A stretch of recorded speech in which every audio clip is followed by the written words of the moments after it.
Could AOL have the answer to email overload? I'm Bridget Carey, and this is your CNET Update.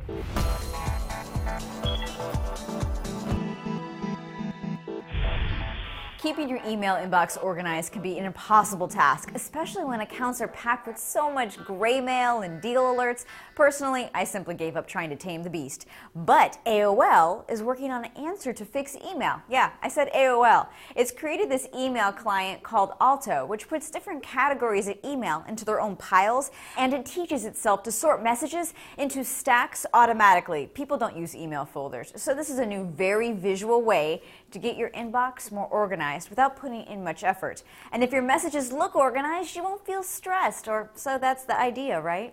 It also lets you break down the analytics of your email and see social media connections from the sender, like their most recent tweet or other connections they have in common with you.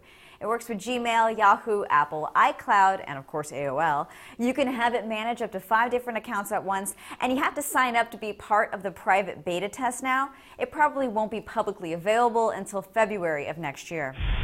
Yelp is cracking down on companies that cheat by paying for reviews. If Yelp sees that a business is trying to inflate reviews, it will post a consumer alert for 90 days to call out the company for not playing by the rules, and there will be a link to the evidence that it compiled. It would also show a warning when it sees too many reviews posted from the same IP address. And Pinterest is also getting tough. Users can block and report questionable activity, like posts that involve nudity, hate, or violence. Over the next week, people will be able to block users, flag pins, or report an entire user's profile to be reviewed.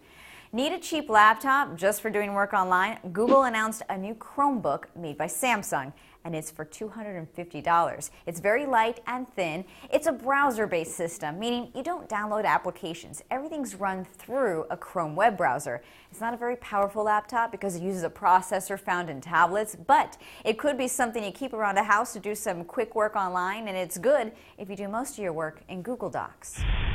And the app Uber is in the news again. It lets users call a car for pickup. It shows the location of the driver, and the app automatically charges your credit card.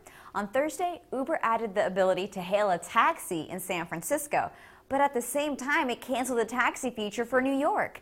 Uber gave up battling New York's regulations. The city's Taxi and Limousine Commission is strict on how to pay for rides. New Yorkers, though, can still use the app to order black car pickup, which can be more expensive.